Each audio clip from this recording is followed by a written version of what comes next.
Audie Murphy wasn't just a soldier. He was the heartbeat of American heroism, the boy who went to war, faced the impossible, and came home a national treasure. He carried the weight of medals, fame, and a country that saw him as living proof that courage always wins. Then Hollywood took his story and turned it into legend. To the world, he was untouchable, the perfect hero who had conquered both war and fame. But in May of 1971, that legend fell from the sky. A small plane crashed into the mountains of Virginia, taking Audie Murphy with it. And just like that, America's most decorated hero was gone. The official story was simple: bad weather, pilot error, nothing more. Yet to those who truly knew him, that explanation never sat right. There were too many loose ends, too many details that refused to make sense. In the years that followed, whispers began to circulate about classified files quietly sealed away, about strange phone calls Murphy made before that final flight, and about the secrets he might have uncovered, the kind powerful people would never want revealed.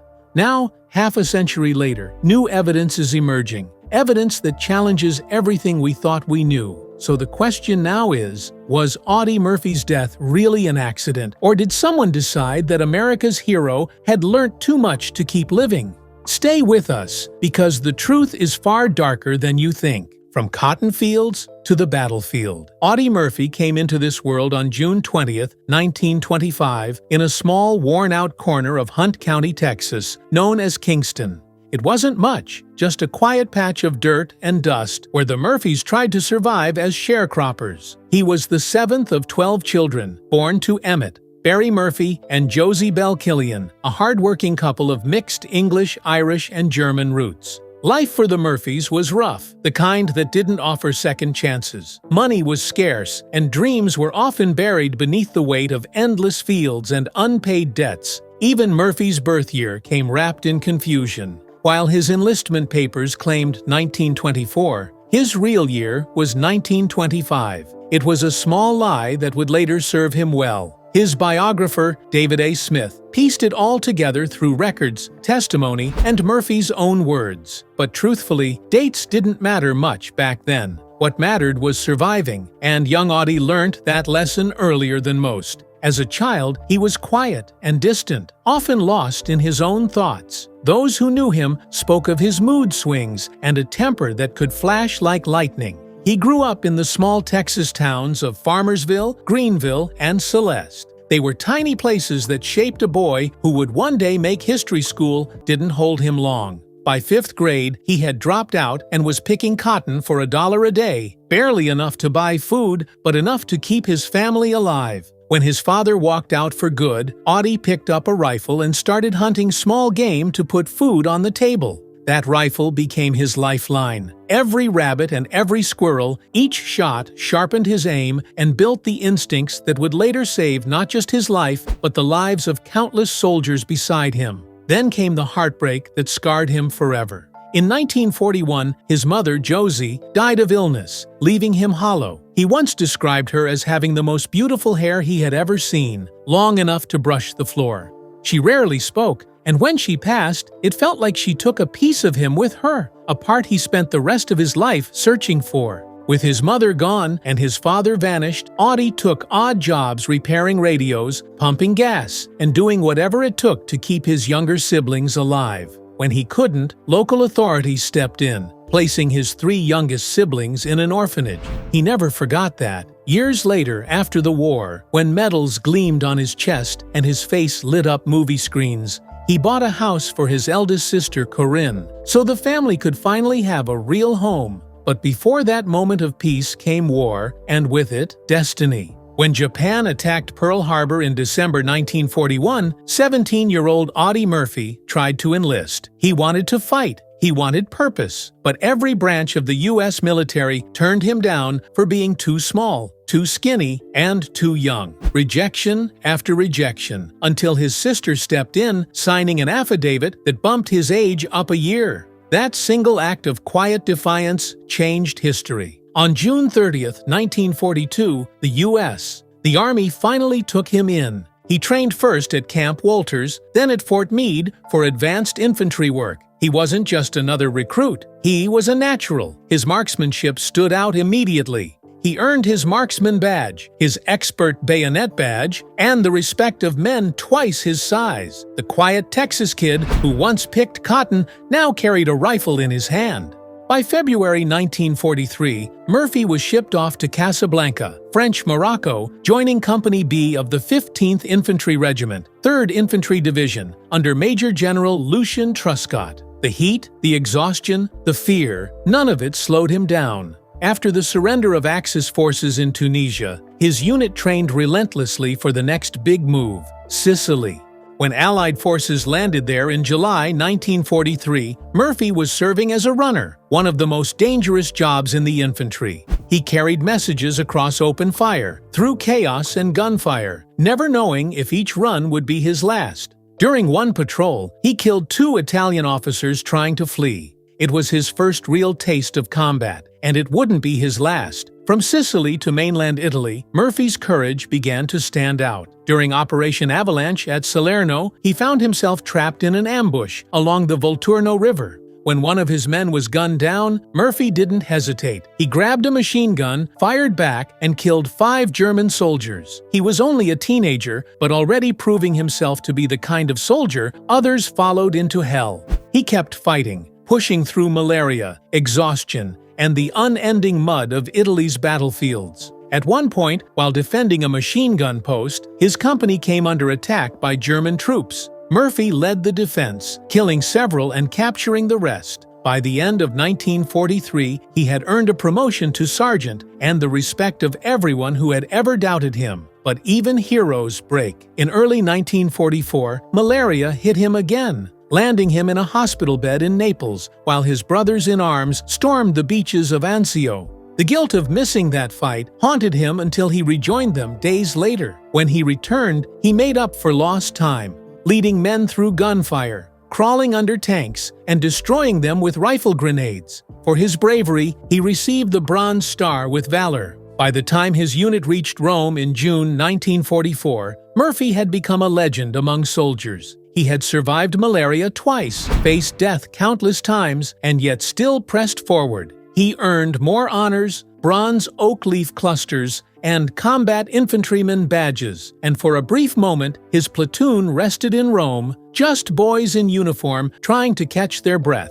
But peace never lasted long for Audie Murphy. When the Allies invaded southern France that August, Murphy landed in the first wave at Ramatuelle. It was there, amid smoke and chaos, that he performed one of his most heroic acts. Trapped in a vineyard under German fire, he grabbed a machine gun and single-handedly turned the tide, killing and wounding multiple enemy soldiers. When 2 Germans pretended to surrender and then killed his best friend, Murphy charged alone, stormed the house, and wiped out the enemy inside. 11 prisoners were taken. He was just 19 years old. For that, he received the Distinguished Service Cross, the second highest military honor. The boy who once picked cotton for $1 a day had become the face of courage, the living proof that heroes could come from anywhere. But as history would soon show, even heroes carry ghosts. And for Audie Murphy, those ghosts would follow him for the rest of his life. The dark side of a hero, Audie Murphy's silent war.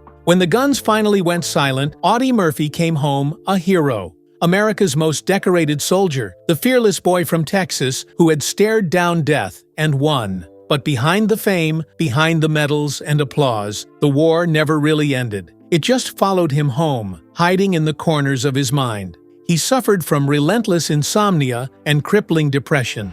Night after night, he would lie awake, haunted by echoes of gunfire and faces he could not forget. He slept with a loaded pistol under his pillow, not out of paranoia, but because some part of him still believed he was in a foxhole. Even peace felt like an ambush waiting to happen. A medical exam in June 1947 told part of the story. Headaches, vomiting, and violent nightmares that tore him out of sleep. Doctors prescribed sleeping pills to quiet his mind, but those pills only built another kind of prison.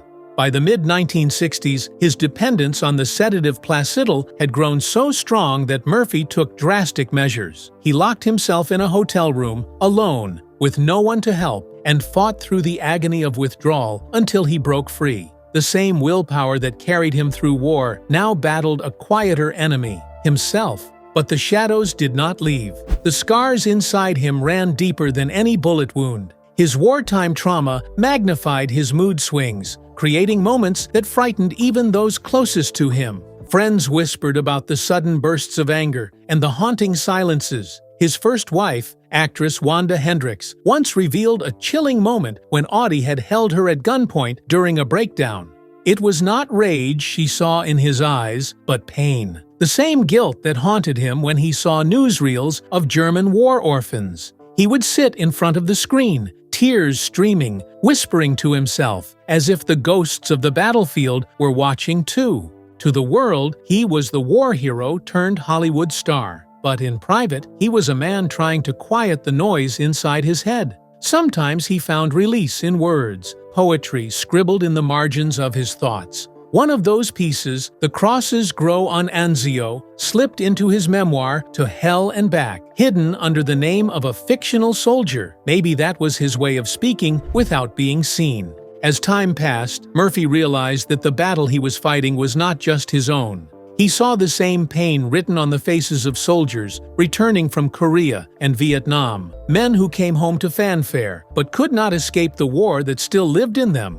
So, he started to speak up. Long before PTSD became a term, Murphy was one of the few who dared to talk about it openly. Back then, it was called battle fatigue or shell shock, but those names barely scratched the surface of what it did to the human spirit. He called on the government to do more, to recognize the invisible wounds of combat and give veterans the care they deserved. Even in his suffering, Audie Murphy turned pain into purpose. He wanted people to see the cost of war not just in medals or flag-draped coffins, but in the sleepless nights, the trembling hands, and the silent tears of the ones who made it home. From battlefield to Hollywood, the rise and fall of Audie Murphy's fame. When the war ended, Audie Murphy wasn't just a hero, he was the living face of victory. The boy who had stared down death now stood as a symbol of courage. Hollywood saw something else, a story too powerful to ignore. It began with James Cagney, the legendary actor who spotted Murphy on the cover of Life magazine in 1945. There he was, the baby-faced soldier branded America's most decorated hero.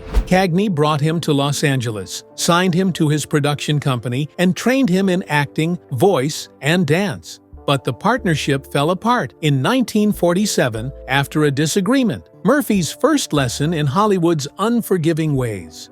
Determined, he found a mentor in acting coach Estelle Harmon, reciting Shakespeare and Soroyan until he found his voice. He moved into Terry Hunt's athletic club, a gym that doubled as a haven for dreamers. Then came a break. Writer David "Spec" McClure saw something raw in him, not just a soldier, but a story. Together, they wrote To Hell and Back, and McClure helped him land a $500 bit part in Texas, Brooklyn, and Heaven. By then, Murphy was dating actress Wanda Hendricks, whose agent helped him secure another small role in Beyond Glory. His big break came with Bad Boy, when producers refused to fund the film unless Murphy was cast in the lead. The gamble worked, and Hollywood finally paid attention. Universal Studios signed him to a 7-year contract worth $2,500 a week, a small fortune for a man who had once picked cotton for $1 a day. His first starring role came in The Kid from Texas, followed by westerns like Sierra and Kansas Raiders, where his calm, battle-hardened demeanor translated perfectly on screen. Then came The Red Badge of Courage, directed by John Huston. Playing a young soldier haunted by fear, Murphy wasn't acting, he was reliving. In 1955, To Hell and Back brought his story full circle. At first, he didn't want to play himself, the wounds were still too raw, but when he agreed, the film became Universal's highest-grossing hit of its time. Murphy appeared on television programs like What's My Line and The Colgate Comedy Hour, his legend expanding beyond the battlefield once more. He reunited with director Jesse Hibbs for hits like Walk the Proud Land and Ride a Crooked Trail, each film showing a new side of him: soldier, lawman, survivor. Critics admired his quiet authenticity. He wasn't pretending. He was telling the truth. But Hollywood was changing. By the late 1950s, the classic Western hero was fading. Still, Murphy adapted, starring in The Quiet American, a morally complex drama that mirrored his own inner battles. He kept working through the 1960s, with films like Whispering Smith and Arizona Raiders, even as fame and fortune began to slip away. His final role came in A Time for Dying, written by his old friend Bud Boticher. It was meant to be a comeback, one last ride for a man who had already lived a dozen lives. In the end, Audie Murphy's Hollywood story was much like his own life, brilliant, restless, and haunted. He conquered the screen as he had conquered the battlefield, but behind every performance was a memory he could never escape. He wasn't just acting, he was remembering every step, every shadow, every war that never really left him. Love, loss, and the fall of a hero. By 1949, Audie Murphy had conquered everything life could throw at him: war, fame, and the unforgiving glare of Hollywood. But what he couldn't conquer was himself. Beneath the medals and movie lights, the young soldier who had faced death 100 times over was still fighting an invisible war, one that followed him home, into his heart, and into the arms of a woman who would soon learn just how deep his scars ran. That year, he married Hollywood starlet Wanda Hendricks. To the public, they were dazzling, the golden couple of post-war America, young, beautiful, and adored. But behind closed doors, it was chaos. Murphy's nightmares didn't end when he woke up. He battled sleepless nights and sudden bursts of rage that no one, not even Wanda, could reach him through. The same intensity that had made him a hero on the battlefield now turned inward, destroying the peace he longed for. Within 2 years, their marriage had fallen apart. In 1951, the divorce was finalized, another casualty of the war he never truly left behind. Just 4 days later, Murphy remarried. This time, it was Pamela Opal Lee Archer, a former airline stewardess. She had no fame, but she had patience, and that was something Audie desperately needed. Together, they built a quieter life, raising 2 sons, Terry Michael and James Shannon. Yet, even love, even family, could not mend what war had broken. Some wounds, Murphy would learn, never stopped bleeding. He tried to find peace in wide-open spaces, breeding quarter horses at his California ranch, a sprawling property that would later become known as Menifee. He also ran a second ranch in Arizona, investing heavily in his passion for horse racing. His horses ran at the Del Mar racetrack, their pounding hooves perhaps reminding him of the rhythm of marching soldiers. But passion came with risk, and Murphy was not lucky with money. His gambling habits and high-stakes investments began to eat away at what he had earned. By the late 1960s, the fortune he had built in Hollywood was slipping away. He poured money into a failed Algerian oil deal and later admitted losing over $260,000. The IRS came knocking soon after, demanding unpaid taxes. Then came the ultimate humiliation. In 1968, the war hero who once graced magazine covers and movie screens was forced to declare bankruptcy. But through it all, Murphy never sold out. Even when times became desperate, he refused to appear in commercials for cigarettes or alcohol. He knew that kids looked up to him, the soldier who had once been the face of bravery, and he refused to cheapen that image for a paycheck. It was one of the last ways he tried to hold on to his integrity in a world that had taken almost everything else. Still, his demons refused to rest. The same insomnia that had chased him since the war drove him into dependency on sleeping pills, particularly a drug called Placidil. It was strong, dangerously so. For years, he could not function without it. Then one day, he decided to quit. Alone in a hotel room with nothing but his willpower, he locked himself away and broke the addiction cold turkey. Murphy's temper was infamous, quick, fierce, and unpredictable. Those close to him learned that it did not take much to set him off. Decades of trauma, stress, and pain had carved deep fault lines inside him, and sometimes they cracked wide open. In May 1970, it all boiled over. Murphy got into a violent argument with a dog trainer in Burbank, California. The man accused him of firing a gun during the fight, a claim Murphy denied. The headlines were brutal: "War hero charged with assault and attempted murder."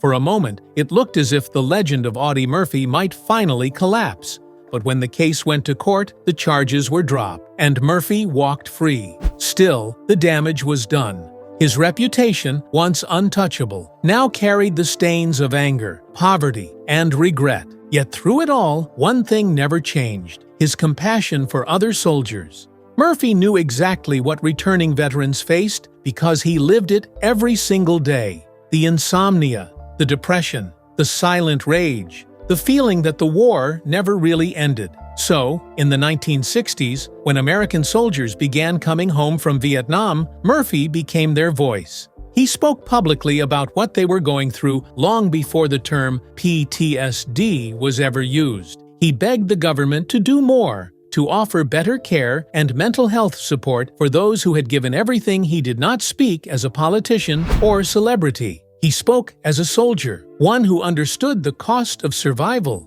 By the end of the decade, Murphy's life looked nothing like the Hollywood dream that began 2 decades earlier. The fame had faded. The money was gone. The war hero was now a man carrying the weight of every battle he had ever fought, on the field, on the screen, and inside his own mind.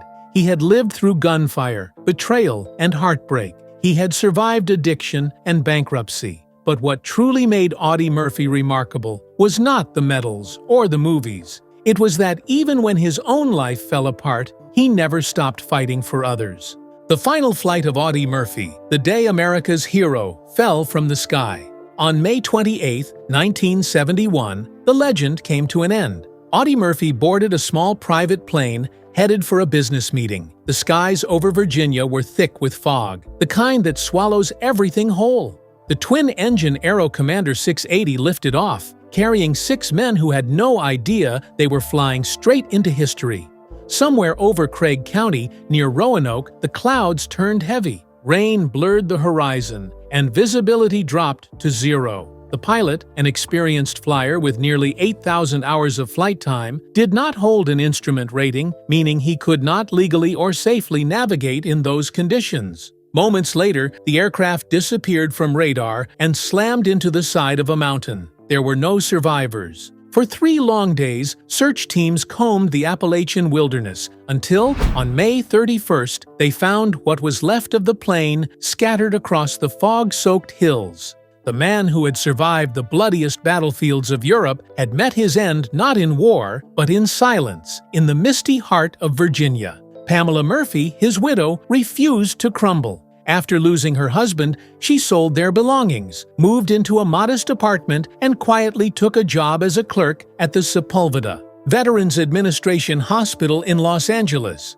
For the next 35 years, she devoted her life to helping veterans, the very men her husband had spent his final years fighting for. On June 7, 1971, America said goodbye. Audie Murphy was laid to rest with full military honors at Arlington National Cemetery. Thousands came to pay their respects, including Ambassador George H.W. Bush, Army Chief of Staff William Westmoreland, and countless soldiers from the 3rd Infantry Division, men who had fought and bled under his command. His gravesite rests quietly in Section 46, headstone number 46-366-11. Just across Memorial Drive from the Grand Amphitheater. So many visitors came to see him that the cemetery built a special walkway leading to his resting place. Today, it remains Arlington's 2nd most visited site, just after President John F. Kennedy's eternal flame. Unlike most Medal of Honor recipients, whose headstones are decorated with gold leaf, Murphy had made a special request.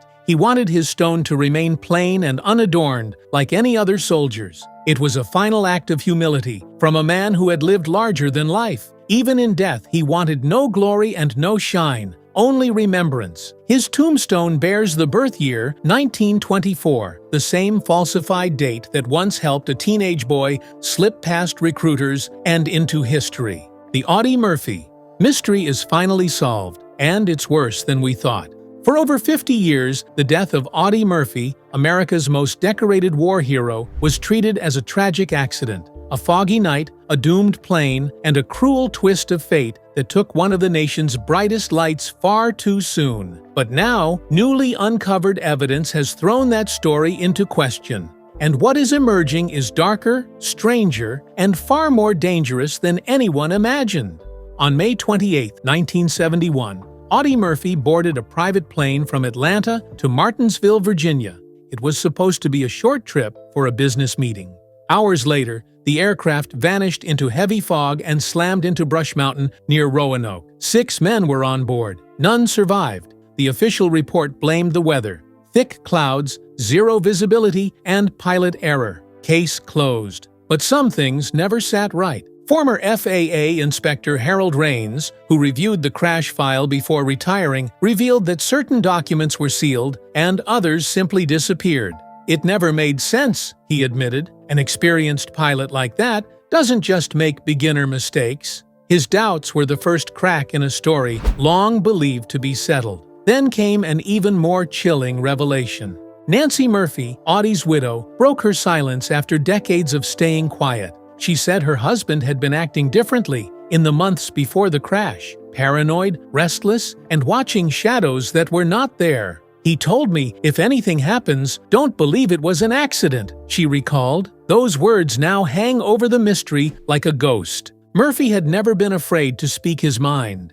In the years before his death, he had become openly critical of corruption in the defense industry, the same system that once glorified him. He had turned down consulting offers from weapons manufacturers, refusing to profit off war. Instead, he used his voice to fight for veterans suffering from what we now know as PTSD. It made him enemies, powerful ones. Investigative journalist Tom Keating spent 3 years re-examining the crash and uncovered new discrepancies. The official flight log did not match the radar data. The plane's descent rate was impossible, he explained. It looked like something was tampered with. One witness who claimed to have heard the aircraft moments before impact later retracted his statement after being visited by federal agents. And then there is the most damning clue of all, the wreckage itself. Recently digitized photos of the crash site show signs of mechanical interference. Forensic aviation specialists point to a missing cotter pin in the fuel mixture control,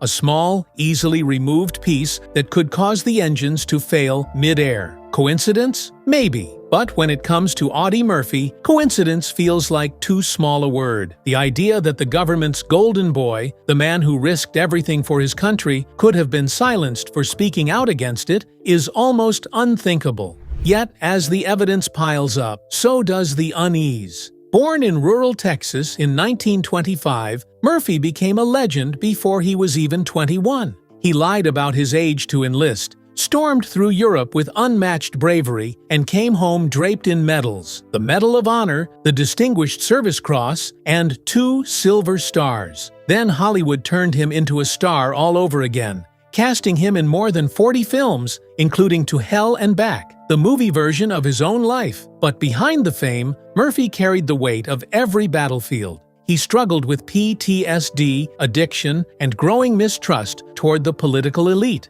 He believed that the same system that sent young men to die overseas was now using their memory for profit. And according to those closest to him, he was not afraid to say it out loud. If this theory holds any truth, historian Lyle Chambers said, it doesn't just change how we see Murphy's death, it changes how we see America in that era, a time when heroes who spoke too loudly didn't always live long enough to be heard. Today, over half a century later, that silence is breaking. The U.S. Department of Transportation has confirmed that it is reviewing a petition to reopen the 1971 crash investigation, citing newly available evidence and public concern. Whether it leads to answers or raises even more questions remains to be seen. For Murphy's surviving family, it is not about headlines, it is about closure.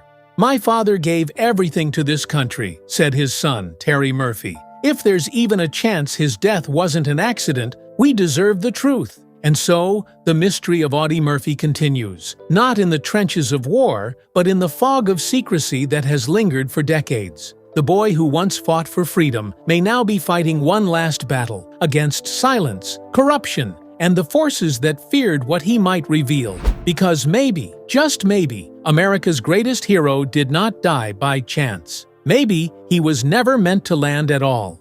Were you ever a fan of Audie Murphy and his movies? Let us know in the comments below. Don't forget to like, share, and subscribe. Also, click the next video shown on your screen. You will enjoy it.